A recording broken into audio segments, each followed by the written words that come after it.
Sveiki, su jumis Brilliant ir šio mėnesio tema yra sukčiavimas pokeryje. Kadangi tema yra gana didelė, ją padalinau į 3 didelės dalis ir šiandien pašnekėsim apie pirmąją dalį. Tai yra tuos atvejus, kurie jau buvo išaiškinti, kai buvo sukčiaujama pokeryje. Ir pabandysiu supažindinti dėl to įdomumo ir šiaip, kad praplėsti tą suvokimą, kad ateičiai kaip patiems apsisaugoti nuo to. Ir kitos dalys bus apie standartinius baubus ir mitus, reiškia, ko dažniausiai bijo žmonės ir ar verta to bijoti ar ne, čia daugiau bus online pokeriai ir kokias metodikas naudoja Lietuvos sukčiai, kad išvilioti pinigus. Tai tas irgi yra svarbu, ypač jeigu jūs esate pradedantis žaidėjas.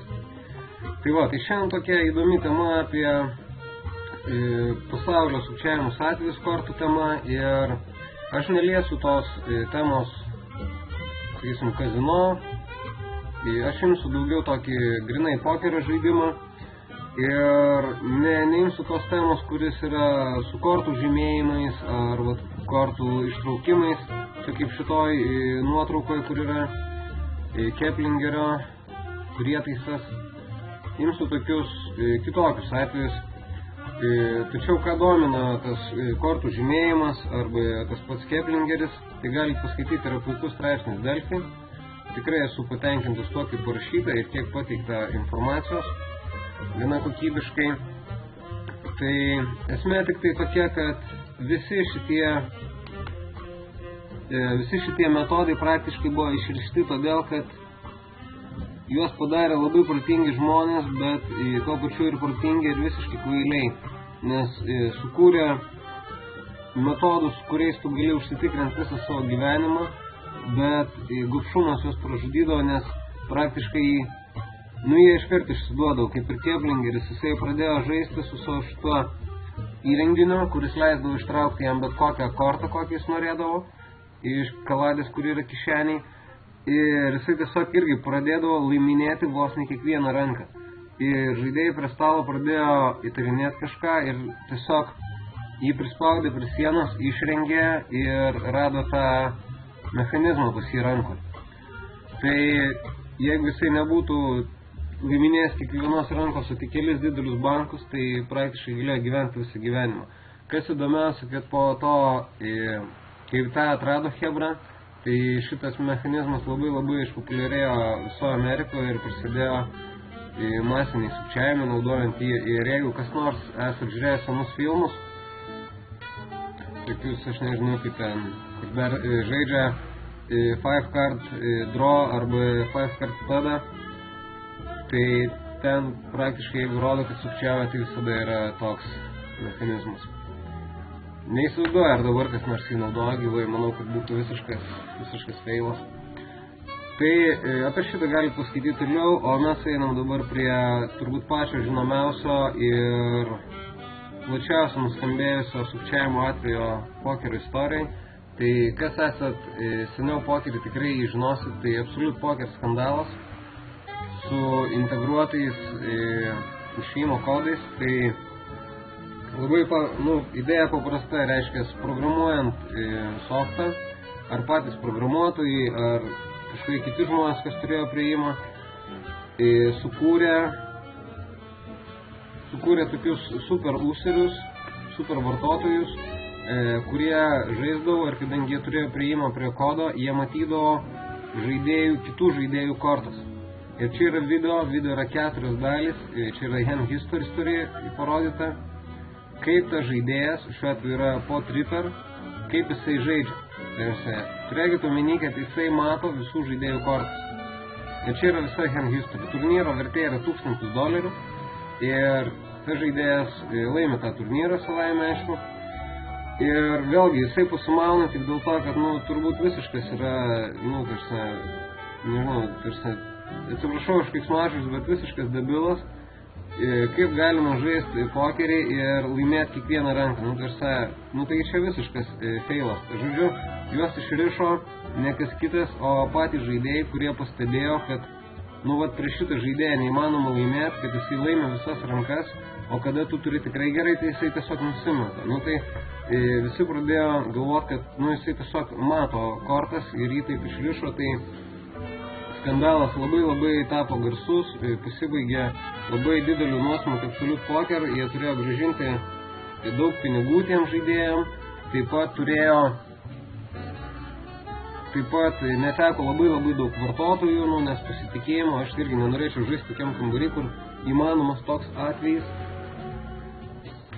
Tačiau, kas yra baisiausia iš tikro, kad jeigu šitas žaidėjas nebūtų taip susimovęs ir nebūtų bandęs laimėti kiekvienos rankos, tai jis ir dabar galėtų žaisti ir mes niekada to nežinotume. Tai pažiūrėkit, čia yra video 4 dalys apie tai, kaip jisai žaidžia ir kaip jisai laimi tą turnyrą. Tai pats žinomiausias atvejis, kuris vyko 2007 metais ir turbūt pats nemaloniausias, taip kaip pokerio žaidėjų, nes tau net kambarys negali užtikrinti tavo saugumą. Kitas atvejis iš gyvo pokerio, kurį aprašo Pokeris.lt. Visas nuorodas, kurios čia yra, bus po video, galėsit paspausti, pasiskaityti. Tai aprašo atvejį, kai gyvam pokerį žaidėjas buvo susitaręs su žurnalistais, kurie tiesiog buvo vaikščiodavo aplink stalą ir aprašinėdavo rankas, fotografuodavo. Jis buvo susitaręs su jais tam tikrus ženklus ir žaidėjai matydavo žurnalistai matydavo žaidėjų kortas ir tiesiog jam rodydavo ženklus, ar čia stiprios kortos, ar silpnos. Tai puikus reiškias pavyzdys, kad negalim nieko pasitikėti prie stalo ir kad kortos yra jūsų reikalas ir niekam nevalia jų žinoti ir niekam nevalia jų rodyti ir turi žiūrėti taip, kad nieks nematytų.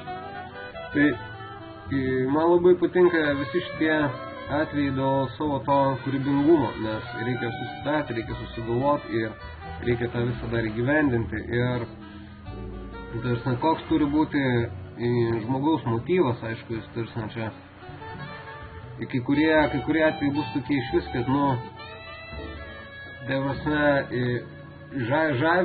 žavės savo meistriškumu atlikimo. Ne tiek, kad ten buvo apgauta ar dar kažką, bet kaip tą reikėjo sugalvoti, man irgi labai yra įdomu. Tai trečias atvejis, tai visai nesenas, pusmečio senumo, tai yra nuotykiai Barcelonai, kurie buvo 2013 metų vasarą. Ir labai plačiai yra aprašyta 2+2 forma, yra buvo išversta ir lietuvius, ir Poker News aprašė, bet ten labai trumpai, o čia yra pilna tema. Žodžiu, tai aš taip labai trumpai pasakysiu esmę, kad esmė yra tokia, kad geras žaidėjas po turnyro, pažaidęs kešeris, kažką ten žaidė, APT metu jisai grįžo į savo viešbutį ir jisai įeina į kambarį ir jisai neranda savo laptopą, kuris buvo paliktas ant lovos ar ant stalo ten padėtas. Ir jis eina į administraciją aiškintis, gal ten aiškintis dėl vagystės. Ir, žodžiu, grįžta po 10 minučių atgal į kambarį ir žiūri, kad laptopas yra ten, kur buvo. Ir, aišku, kilo labai didelis įtarimas, nes dabar jau yra ne tik vagystė, bet reiškia, kažkas paėmė jo kompiuterį, integravo kažkokias turbūt tai programas, vėl kažkokie tai išėjimo kodai ir grąžino kompiuterį atgal, kad viskas būtų tarsi, nieks nieko nepastebėtų. Ir viskas kaip ir būtų dar suprantama, bet pradėjus aiškintis visą reikalą, paaiškėjo, kad administracija nieko padėti nenori, kad kameros, kurios buvo viešbutį, būtent tuo metu buvo išjungtos, kad įėjimo į kambarį kodai irgi rodo kažkokias nesąmonės. Tai gausi taip, kad reiškia, visas šitas buvo atliktas su viešbučio vadovybės žinia, kas kelia dar didesnį nerimą. Ir jisai sutiko lifte važiuodamas kitą profesionalą pokerio ir jie kažkaip netyčia užsiminė ir pasirodo pas abu ta pati problema, kad pas abu įvyko tas pats atvejis. Tai, iš tikro, šitas susilaukė labai didelio atgarsio pokerio bendruomeniai. Ir aš nežinau, kaip pasibaigė šitas skandalas. Nežinau, ar jie ten kažką pasiekė, nes ten pradžioje tai buvo tikrai berždus aiškinimaisi. Tačiau gerai, kad išaiškėjo, ir dėl jų pačių saugumo, nes būtų atėję 10 minučių vėliau, būtų viską radę normaliai, tiesiog jau būtų kompiuterį viskas integruota. Ir dėl jų pačių saugumo ir dėl informacijos kitiems žaidėjams. Tai tiesiog rekomendacijos, jeigu kažkas kažkur keliaujat, žaidžiat užsienį, tai nepalikinėkit savo kompiuterių viešbučiuose. Ypač jeigu kompiuteris yra jūsų softas, prisijungimas prie pokerio sąskaitų, kur yra dideli pinigai, tai geriau nešiokite su savim arba reiktų integruoti kažkokią tai specialią apsaugą. Savaime, aišku, Windows'ų passwordas netinka, kuris būna pradžioje. Tai irgi toks nemalonus atvejis, kuris įvyko tokiam šauniam miestą Barcelonui ir per tokį šaunų turnyrą kaip APT ir praeitais metais. Einam toliau, tai čia toks atvejis, kuris man labai žavi savo kūrybingumu. Tai sukčiavimo principas buvo toks, kad paėmė žmogus, apsiskelbė, kad jis yra geras mokytas, man tai atrodo buvo Kešas, valdomas heads-upų, kad moka aukštus lygius, ten $5-10, gal net ir didesnius, sudėjo grafikus, sudėjo mokinių atsiliepimus, viską, žodžiu, gerai padarė.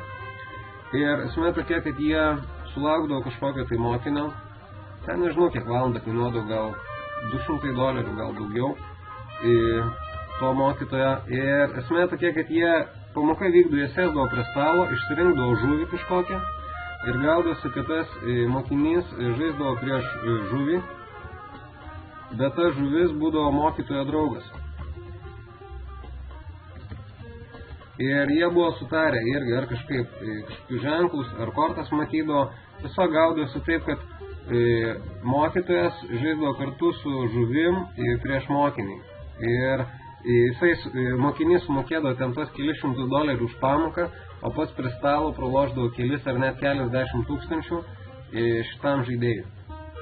Ir vėlgi aš nežinau, kaip jos išrišo, bet galutinis rezultatas buvo gal apie 40 tūkstančių ar 80 tūkstančių dolerių išviliota. Tai gana nemaži pinigai. Ir tiesiog pati idėja yra labai kūrybinė ir labai yra įdomi. Aš neatsimenu nuorodos, kur aš skaičiau, man atrodo, čia buvo prieš porą metų, gal net Poker News LT publikuota, bet neatsimenu tiksliai. Ir einam toliau. Čia irgi nesenas atvejis, prašytas šiais metais, kurie prašė ir 2+2 ir Poker News. Taip pat bus nuorodų ir Poker News šaltinį. Vėlgi, esmė yra labai paprasta, kad heads-upų žaidėjas aukšto lygio pastebėjo, kad po draugo apsilankymo jisai pradėjo minusuoti tam tikram vienam žaidėjui. Kitiems viskas normaliai, o vienas žaidėjas prieš jį žaidžia labai keistai, daro labai keistus ėjimus, tokius, kurie visiškai logiškai nepaaiškinami. Ir tas žaidėjas, jisai prieš kurį jis minusuoja, tas žaidėjas šiaip žaidžia $5 sekundau, o dabar jisai perėjo į aukščiausio lygio heads-upus ir žaidžia ten po kelis ar net keliasdešimt tūkstančių $. Tai tas žaidėjas pradėjo įtarinėti, kad kažkas gali būti susijęs su to draugo vizitu, nes tas draugas kažką darė su kompiuteriu. Aišku, jis pakeitė kompiuterį, pakeitė modemus, routerius ir kaip ir susitvarkė viskas, bet po kažkiek laiko tas draugas vėl atvarė pas jį svečius, įsiprašė svečius, vėl pasinaudojo jo kompiuteriu ir vėl jis pradėjo pralošinėti tam žaidėjui. Ir visa šita istorija vėl buvo aprašyta čia, nusiųsta į Poker Starsus. Pasibaigė tuo, kad, kiek aš žinau, kad jam grąžino pinigus, tą sukčių užbanino, atimė iš jo pinigus. Tai čia irgi dar viena pamokanti istorija, kaip nereiktų žmonių prisileisti prie savo kompiuterio, ypač tas, kuris skirtas pokeriu. Tarsi naudokit savo geriausia turėti atskirą kompą, kuris skirtas tik pokeriui, kuriam nėra jokių kitų programų ir prie kurio gali prieiti tik jūs. Ypač jeigu mes šnekame apie kažkokius didesnius pinigus. Dar vienas atvejis iš live žaidimo, tai čia nesenai parašytas Poker News istorija, kuri irgi yra įdomi ir verta dėmesio. Tai VPT Borgota turnyras, kuriam buvo pastebėta, kad skiriasi kai kurių žetonų spalva aukščiausių nominacijų žetonų, vieni yra biški pilkesni negu kiti. Ir buvo pradėta skaičiuoti žetonai ir paaiškėjo, kad turnyrai yra daugiau žetonų negu turi būti. Turnyras buvo sustabdytas, pradėta aiškintis ir po to, aišku, išsiaiškino, kad tai yra šito vyruko darbas ir kad jisai įnešė ten gana daug žetonų tų netikrų. Ir kas įdomiausia, kad istorija to nesibaigė, buvo padarytas kratas pas jį namie, rasta dar daugiau žetonų, kurie užsakyti ten iš Kinijos, taip pat rasta piratavimo įranga, kad jis ten kepdavo CD ir taip toliau. Tai, žodžiu, jam, kaip suprantu, gerai nesibaigs, žodžiu, bus rimtas bėdos. Vėlgi smagu, aišku, kad buvo viskas išsiaiškinta ir ne per vėlai, dar kol neleido jam laimėti to turnyro. Ir turbūt paskutinis toks atvejis, kai buvo išleistas rusų programinis softas. Programa, aš neatsimenu tiksliai, bet man atrodo, tai buvo panašiai į Notecaddy. Programa, kuri panašiai kaip Notecaddy, kuri renka žaidėjų nautus ir mums pateikia informacijos. Gal nekainavo $30, ar gal buvo nemokama, trailas. Esmė tokia, kad programa buvo tikrai gerai padaryta, visi ten išgyrė, aprašė ir taip toliau. Ir prisisiuntė daug žmonių, naudojo kelis mėnesius. Ir po to paaiškėjo, kad programų yra integruotas trojanas. Tai reiškia, kol jūs ją naudojatės, jinai siunčia jūsų slaptažodžius į serverius. Tai čia yra puikus pavyzdys, kaip nereiktų vaikytis ten tų nemokamų programų ar nulaužtų programų, nes neaišku, ką jūs galite parsisiųsti viduj. Viduj jūsų gali laukti maža dovanėlė, kuri, norint sutaupyti $50, jums po to gali kainuoti ir visus jūsų Pokerstarso pinigus. Tai dar gerai, jeigu tik Pokerstarso, o nekainuotų ir kitų, sakysim, bankų sąskaitą. Tai aš rekomenduoju naudoti tik tai programą siųstas iš oficialių puslapių, jokių prekintų, jokių nieko, siūstas tik iš oficialių puslapių ir tik tas programos, kurios yra plačiai žinomos ir plačiai naudojamos. Nes jeigu kažkas paleido kažkokią tai naują programą ir kuri ten atlieka kažkokius įspūdingus, nežinau, pokerio skaičiavimus, tai nebūtinai viskas bus taip gražu, kaip ten norėtųsi. Gali būti, kad į vidų jūsų laukia maža dovanėlė.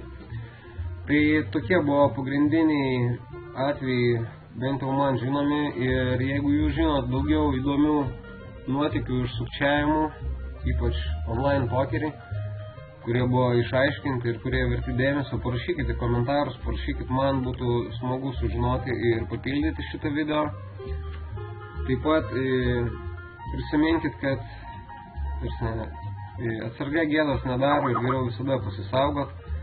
Tai buvo toks trumpas video šitą temą, su jumis buvo Brilliant. Sekanti tema bus apie standartinius baubus ir mitus ir sukčiavimo Lietuvoje metodikas.